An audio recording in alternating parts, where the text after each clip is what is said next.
अनंत कोटि दंडवत सतगुरुदेव। कल अपना विषय पंचम तरंग में ये प्रश्न किया था मध्यम अधिकारी ने कि गुरुदेव, इस सृष्टि का मुझे किससे बनी है वो विस्तार से मुझे बता दो, मुझे थोड़ा समझा दो कि सृष्टि, चाहे वो कल्पना में ऋषियों ने की है, कल्पना उपनिषदों में, लेकिन फिर भी मुझे भी समझा दो लय चिंतन के लिए। तो गुरुदेव ने बताया कि सृष्टि को, सबसे पहले बात कही, सृष्टि को बनाने के लिए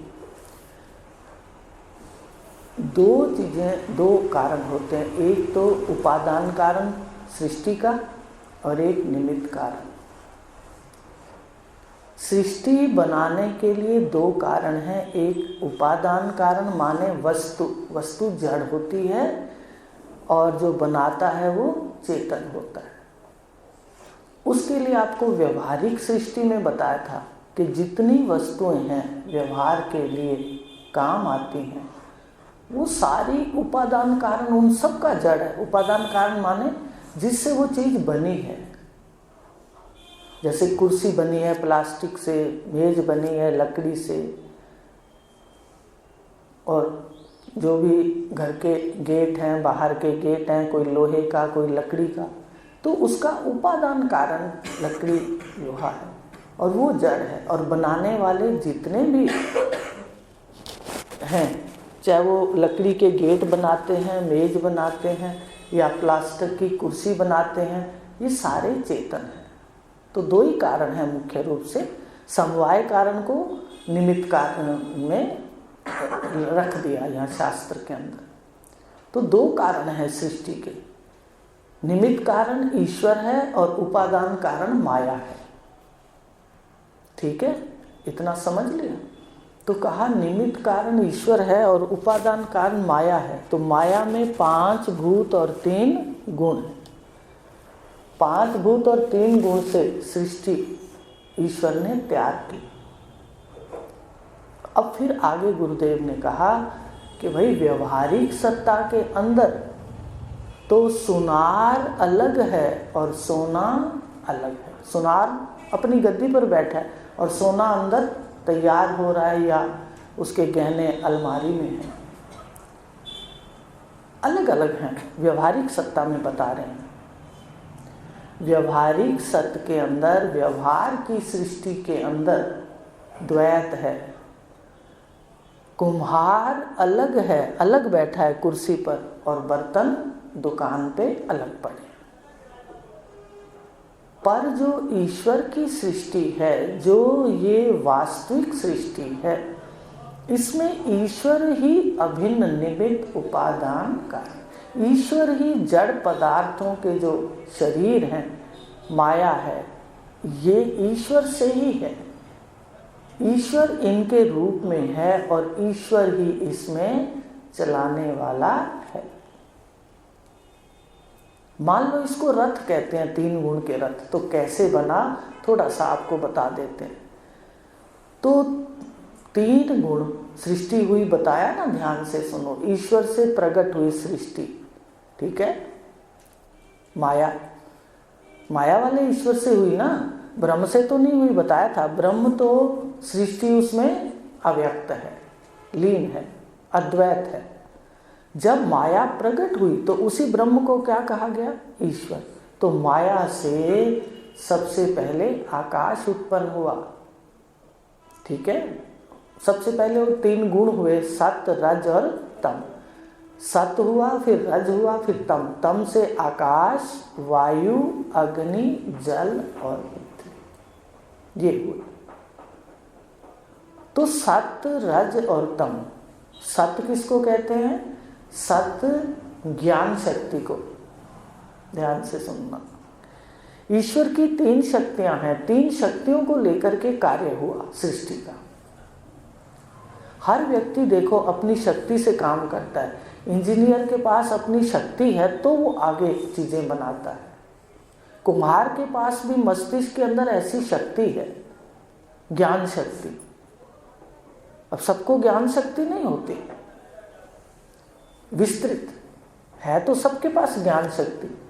किसी के पास किसी चीज की है, किसी के पास किसी चीज की है, किसी के पास किसी चीज की है। तो ज्ञान शक्ति ईश्वर की, उसने ज्ञान से सारी सृष्टि बनाई। ज्ञान शक्ति, ज्ञान से सृष्टि बनती है। इंजीनियर में भी ज्ञान शक्ति है तो रेलगाड़ियाँ, कोई कूलर, कोई पंखे, कोई जितने भी यंत्र हैं प्रकृति को बांधने वाले, उन सबको ज्ञान शक्ति से बनाया उसने। और फिर ज्ञान शक्ति से बनाया तो हाथों को हिलाया, कोई क्रिया की, रज सारी सृष्टि में ज्ञान शक्ति से सृष्टि बनी है। ईश्वर ने ज्ञान शक्ति को लिया, सारी सृष्टि को ज्ञान से बनाया। अभी बताएंगे कैसे बनाया। फिर बनाया तो रज की उसमें क्या हुई, क्रिया, और तम का उसने मटेरियल लिया, जिसको अपन उपादान कारण कह रहे हैं। तम के में क्या क्या आएगा, आकाश, वायु, अग्नि, जल और पृथ्वी। ठीक है, 5 हुए। 5 जड़ पदार्थों को लेकर ईश्वर ने उसमें क्या क्या भरा, सत्य का ज्ञान भरा। 8 कैसे हुए, 5 तो ये हो गए। 3 गुण हो गए, सत्य, रज और तम, तम का ये 5 हो गए। तो सत्य का ज्ञान भरा सारी सृष्टि में, मूर्तियां बनाई, सब में ज्ञान भरा। और भरा किससे, क्रिया से। कोई कार्य किया ना ईश्वर ने, क्रिया से हुआ ना। देखो सारे ब्रह्मांड में क्रिया शक्ति व्याप्त है, सारे ब्रह्मांड में सत्य शक्ति व्याप्त है, सारे ब्रह्मांड में तम शक्ति व्याप्त है।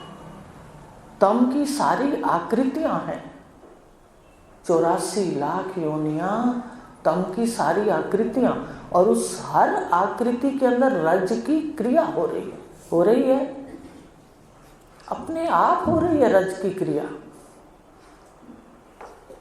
और सारी सृष्टि में ज्ञान है, सत्य का ज्ञान है।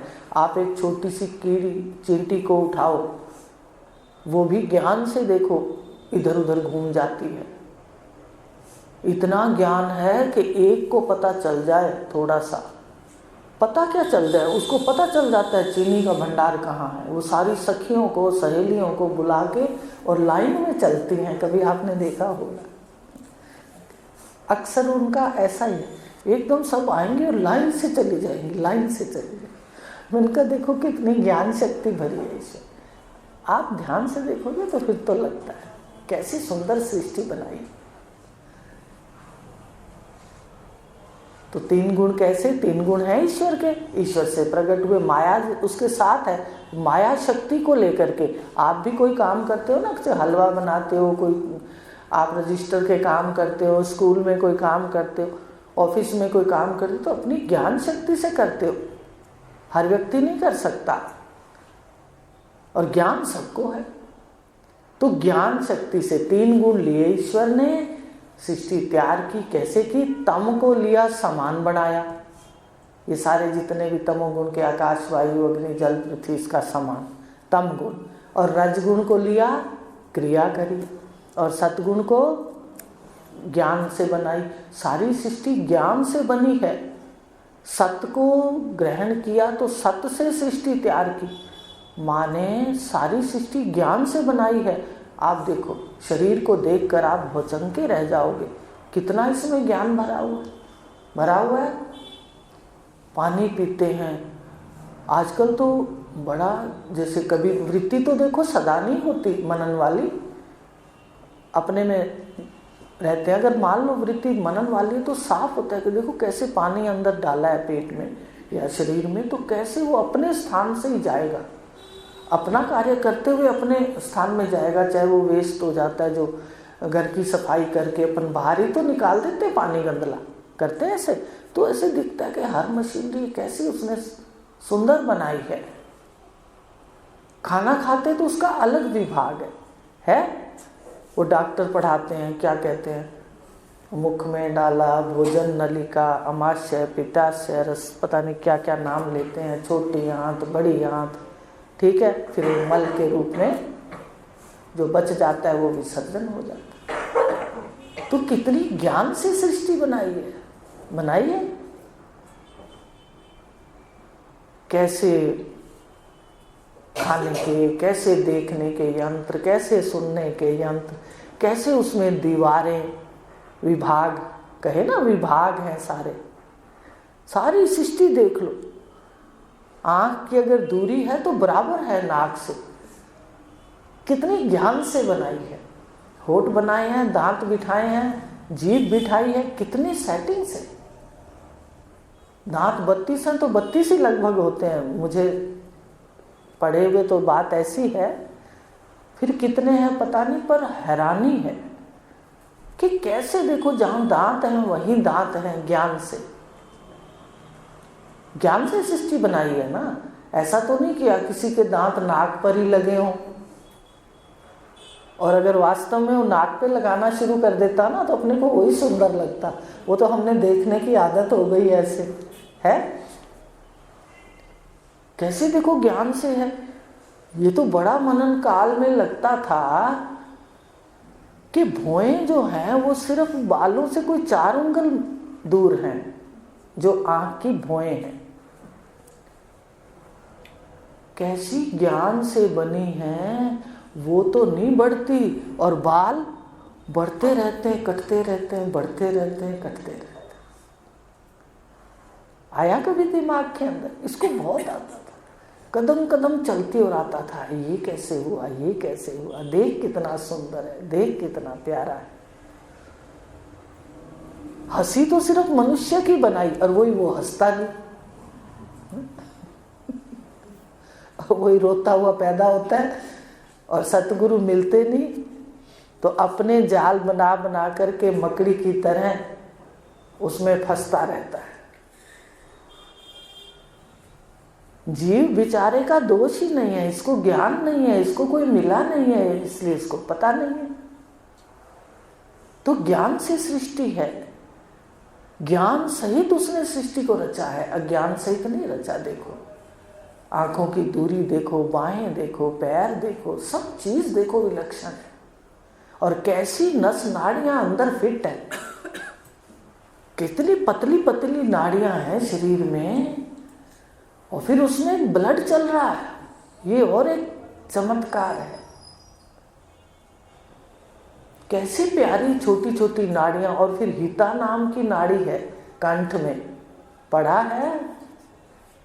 है।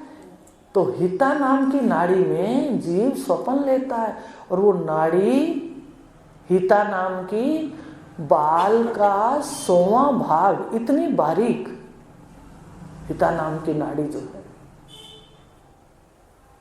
देखो जीव कैसे हिता नाम की नाड़ी में बैठ के स्वप्न की सृष्टि करता है। और स्वप्न कितना बड़ा होता है, कहीं सड़कें हैं, कहीं हम मित्रों के साथ जा रहे हैं, कहीं कुछ कर रहे हैं, और नाड़ी क्या है जहाँ पर सारा ये स्वप्न की लीला चल रही है, वो तो नाड़ी बिल्कुल बाल के 100वां भाग है। पहले करके तो देखो कितनी बारीक है वो। तो कैसे नहीं आस्तिक होएगा वो व्यक्ति। तो बता रहे हैं गुरुदेव, सृष्टि 3 गुणों से रची ईश्वर ने। 3 गुण हैं, तीनों गुण को यहां ध्यान से देखो। तम के 5 भूत है ना, तम के सारी सृष्टि में 5 भूतों की आकृतियां। तम गुण हो गया सामने, प्रत्यक्ष है। फिर इसके अंदर रज की क्रिया, रजोगुण से उसको रचा, और सतोगुण का ज्ञान। सृष्टि ज्ञान से रची गई। कल सुनूंगी, थोड़ा सा लूंगी, क्यों विषय कठिन होता है, तो मन कहता है आपके अंदर जाना चाहिए। किताब कहो तो फटाफट पढ़ा दें। तो सृष्टि सतगुण के ज्ञान से, सृष्टि ज्ञान से रची गई, इसमें क्रिया हुई, और तम की आकृति। 3 गुण हो गए। तो सामने क्या है, सत का ज्ञान है, रज की क्रिया, और तम की आकृति। अब फिर ध्यान से एक बात सुनना। 3 गुणों से रचा, सत से रचा, और सत को सृष्टि में भी बिठा दिया। ध्यान से सुनो, ये बहुत बड़ी विलक्षण बात की ईश्वर ने। ज्ञान से सृष्टि को रचा, पर सृष्टि में जिसको रचा उसमें भी क्या बिठा दिया? ज्ञान बिठा दिया। हर आकृति के अंदर ज्ञान है? पेड़ पौधों में भी है। जानते हो जो टीचर बैठे हैं वो पढ़ाते होंगे कि पेड़ पौधे सजीव हैं, अनुभव करते हैं। ज्ञान से सृष्टि रची और ज्ञान बिठा दिया। छुई मुई के पौधे के लिए विशेष रूप से कहा जाता है कि उसको हाथ लगाओ तो वो सिकुड़ जाता है, मुरझा जाता है। तो सृष्टि को ज्ञान से रचा, पहला गुण सत्य। ज्ञान से रच के फिर उस सारी सृष्टि के अंदर, उन प्राणियों के अंदर ज्ञान बिठा दिया। फिर रज की क्रिया, रज से रचा तो सारी प्राणियों में रज बिठा दिया। सारी क्रिया हो रही है क्रिया। और तम की आकृतियां रची तो फिर सृष्टि में तम भी अंदर बिठा दिया। सब में 3 गुण हैं। सत्य भी है, सत्य का ज्ञान, रज की क्रिया और तम के आकृतियां और तम की वृत्तियां, आकृतियां और वृत्तियां। इसको पक्का कर लेना, कल सुनूंगी ईश्वर ने, कल फिर आगे लेंगे। अभी तो एक ही कदम चले हैं, पर समझने के लिए धैर्य से बताना होता है कि भाई आपके अंदर बात जाए। 3 गुण से सृष्टि रची ईश्वर ने, माया को स्वीकार किया, माया को स्वीकार करके सृष्टि को रचा। ठीक है, अब उसने कैसे रचा? सत्य से, ज्ञान से सारी सृष्टि रची। सारी सृष्टि में ज्ञान स्वरूप है। देखो कितने सुंदर रंग भरे हैं। पशुओं को देखो, पक्षियों को देखो, अच्छा पेड़ पौधों को देखो, फूलों को देखो। ज्ञान सहित सृष्टि को रचा और ज्ञान बिठा दिया। रज सहित सृष्टि को रचा और सारी सृष्टि में रज बिठा दिया। और तम सहित सारी आकृतियों को रचा और फिर तमोगुण की वृत्तियां भी बिठा दी। कल आगे लेंगे कि कैसे 3 गुणों से ये जीव जब बहिर्मुख हुआ तो बस इधर भागा, और जहाँ भागा वहाँ पिंजरे खड़े रहे और ये पिंजरों में कैद होता गया। कल लेंगे। हरिओम शांति।